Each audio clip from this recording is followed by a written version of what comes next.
Dear student, आज हम लोग magnetic field due to circular loop के बारे में पढ़ेंगे। इसके प्रीवियस क्लास में हम लोगों ने magnetic field due to straight conductor पढ़ा था। अब यहां पर मैग्नेटिक फील्ड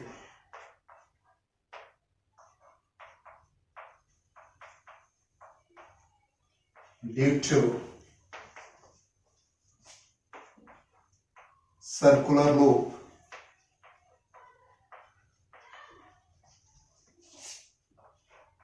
इसका एक्सप्रेशन फाइंड करेंगे।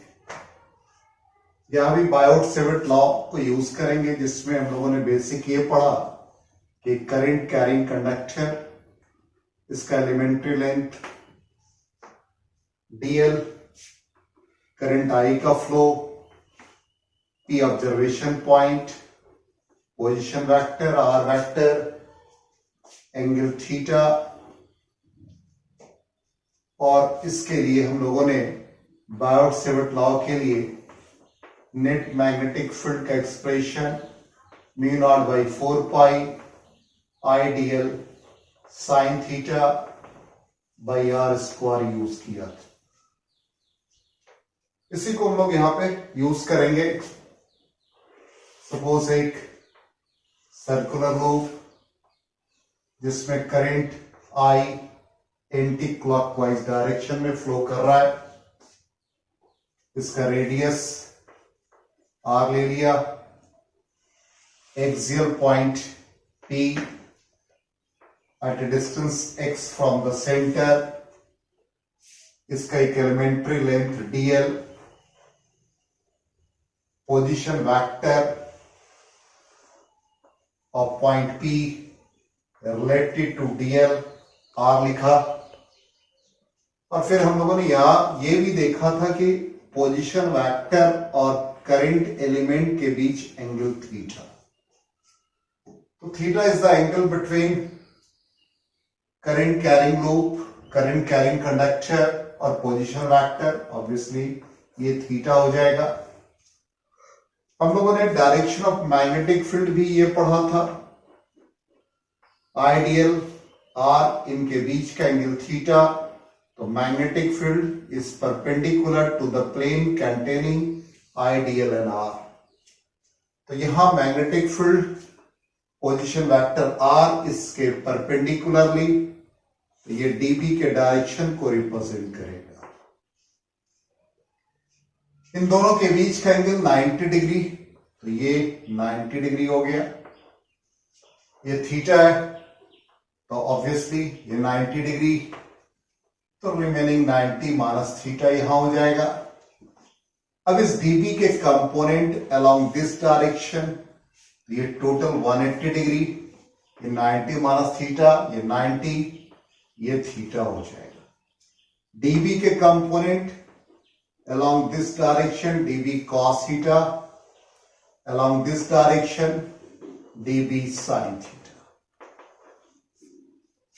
सपोज इस एलिमेंट्री पोर्शन को कंसिडर किया, तो यहां के लिए पोजीशन वेक्टर R,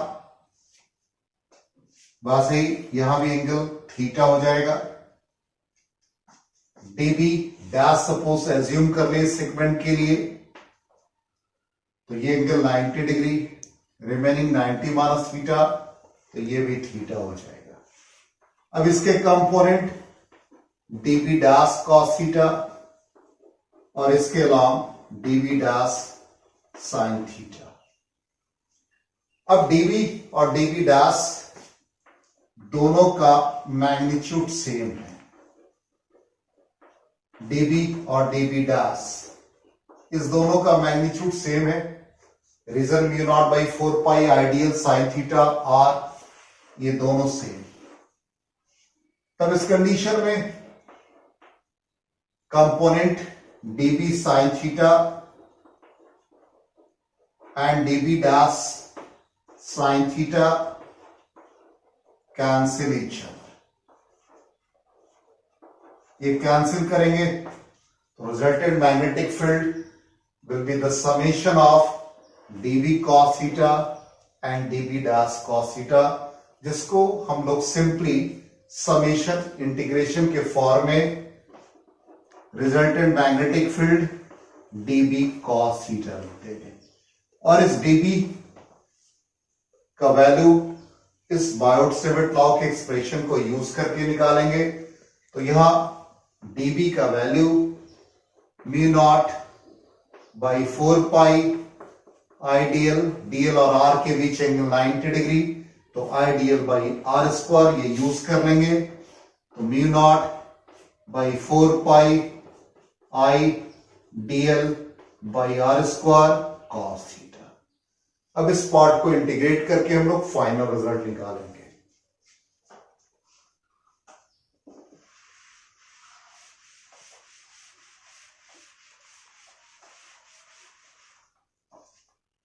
तो B mu nought by 4 pi IDL और आर का वैल्यू फिगर में ऑलरेडी हम लोगों ने ये रेडियस आर लिया, ये एक्स लिया, ये डिस्टेंस हमारा आर था। तो यहां R square is equal to R square plus X square हो गया। तो यहां डिनोमिनेटर में आर स्क्वायर को लिख सकते हैं R square plus X square और कॉस थीटा, ये एंगल थीटा लिया था। तो कॉस थीटा इस कंडीशन में बेस बाई हाइपोटेन्यूज, तो R by R square plus X square to the power half हो जाएगा। तो बी नेट मैग्नेटिक फील्ड, अब यहां पर इंटीग्रेशन वेरिएबल आर नहीं है, वेरिएबल ये है, इसलिए इसका इंटीग्रेशन करेंगे। तो mu nought by 4 pi I divide by R square plus X square to the power 3/2, DL का इंटीग्रेशन हो जाएगा, आर यहां है। अब डीएल का मतलब पूरा इसका इंटीग्रेशन एलिमेंट्री पोर्शन का, ये सरकमफ्रेंस को रिप्रेजेंट करेगा। तो mu nought by 4 pi I R divide by R square plus X square to the power 3/2, इसका वैल्यू सरकमफ्रेंस 2 पाई आर हो गया। तो magnetic field mu nought by 4 pi 2 pi I R square divide by R square plus X square to the power 3/2। ये net magnetic field axial point पर, जिसका axial distance हम लोगों ने x लिया, वो फाइंड किया। अब इससे बहुत सारे क्वेश्चन अराइज होंगे कि किस कंडीशन में मैग्नेटिक फील्ड मैक्सिमम होगा, उस मैक्सिमम मैग्नेटिक फील्ड का वैल्यू फाइंड करना है। तो कंडीशन 1,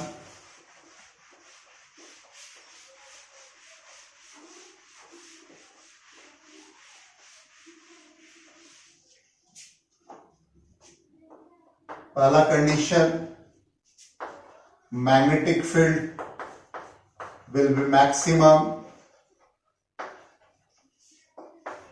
अब वेरिएबल हमारे पास x है, तो मैग्नेटिक फील्ड को x के रिस्पेक्ट में डिफरेंशिएट कर देंगे और 0 पुट करेंगे, रिजल्ट फाइंड कर लेंगे। तो यहां पर mu nought by 4 pi 2 pi I R square एक कांस्टेंट टर्म है, तो सिर्फ इस टर्म का डिफरेंशिएशन होगा R square plus X square to the power 3/2 is equal to 0। इसका पावर ऊपर जाएगा तो माइनस साइन हो गया, इसको डिफरेंशिएट करेंगे एन एक्स एन माइनस 1, तो minus 3/2 minus 1, R square constant term है, 0 हो गया, एक्स स्क्वायर का 2x हो गया इज इक्वल टू 0। इसका मतलब यहां से रिजल्ट हम लोगों को मिला x का वैल्यू 0। इसका मतलब सेंटर पे मैग्नेटिक फील्ड मैक्सिमम होगा। तो ग्राफिकली यदि देखा जाए मैग्नेटिक फील्ड और ये x का वैल्यू है, ये x का वैल्यू 0 है, यहां मैग्नेटिक फील्ड मैक्सिमम होगा। जैसे जैसे x के वैल्यू को हम लोग इंक्रीज करेंगे, मैग्नेटिक फील्ड डिक्रीज करेगा, तो ग्राफिकल रिप्रेजेंटेशन ये आ जाएगा। सेकेंड कंडीशन, हम लोगों ने देखा कि मैग्नेटिक फील्ड मैक्सिमम हो रहा है जब x का वैल्यू 0 है। तो इस मैक्सिमम मैग्नेटिक फील्ड का वैल्यू क्या आ रहा है? x का वैल्यू हम 0 पुट कर रहे हैं, r का पावर यहां पर 2 और 2 कैंसिल, क्यूब हो गया, जिसका मतलब magnetic field mu nought by 4 pi 2 pi आई, और r का पावर यहां तो 2 पाई आई बाई r हो जाएगा, जिसको हम लोग इस फॉर्म में जनरलाइज्ड म्यू नॉट बाई 4 पाई लिखा है, और ये करंट I है, R इसका मतलब एंगल सेंटर पे 2 पाई फॉर्म कर रहा है, तो इसका मैग्नेटिक फील्ड का वैल्यू ये होगा in case of circular loop, जिसका एंगल सेंटर पे 2 पाई फॉर्म कर रहा है। अब इसी में हम कंडीशन निकाल सकते हैं यदि सेमी सर्कुलर लूप हो जाए। अब सेमी सर्कुलर लूप के लिए ये करंट का फ्लो है, अब मैग्नेटिक फील्ड हमें सेंटर पे फाइंड करना है, रेडियस r है, तो सेमी सर्कुलर लूप के लिए सेंटर पर एंगल पाई फॉर्म कर जाएगा, तो magnetic field mu nought by 4 pi I by R into pi लिख देंगे। इसी तरह से नेक्स्ट कंडीशन, यदि एक r के फॉर्म में हो जाए, करंट का फ्लो है, ये रेडियस r है, ये एंगल अल्फा है, तो magnetic field mu nought by 4 pi I by R, और ये एंगल अल्फा फॉर्म किया, तो जैसे ये सेमी सर्कुलर लूप के लिए पाई, सर्कुलर के लिए 2 पाई, क्वार्टर ऑफ सर्कल के लिए पाई बाई 2, वैसे यहां पर ये एंगल अल्फा है, तो ये अल्फा आ जाएगा। थर्ड कंडीशन,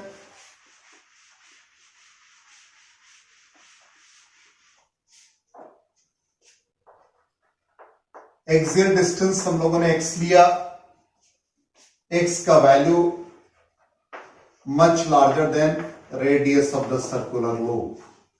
उस कंडीशन में हमारे पास जो एक्सप्रेशन है मैग्नेटिक फील्ड का, mu nought by 4 pi 2 pi I R square divide by R square plus X square to the power 3 by 2। x much larger than r, it means x square plus r square to the power 3 by 2 becomes, इसमें r को neglect कर देंगे तो x का power ये cube के form में आ जाएगा। तो magnetic field B is equal to mu nought by 4 pi 2 pi i r square divide by x cube. यहां पर एक टर्म यूज करेंगे जिसको हम लोग मैग्नेटिक मोमेंट और डाइपोल मोमेंट भी कहते हैं, क्योंकि करंट कैरिंग लूप एक डाइपोल की तरह बिहेव करेगा, जिसका डाइपोल मोमेंट कैपिटल M से रिप्रेजेंट होगा। इसको हम लोग डिफाइन करते हैं current into area of the loop, तो एरिया हो गया पाई आर स्क्वायर। अब इसको सिंप्लीफाई करें तो magnetic field mu nought by 4 पाई, अब ये 2, तो पाई आई आर स्क्वायर, ये पूरा टर्म मैग्नेटिक मोमेंट को रिप्रेजेंट करेगा, तो magnetic field mu nought by 4 pi 2m by x cube हो जाएगा। तो जब करंट कैरिंग लूप डाइपोल की तरह बिहेव करेगा तो हम लोग ये फॉर्मूला यूज करेंगे। अब इसमें डायरेक्शन हम लोग को फाइंड करने सीखना है।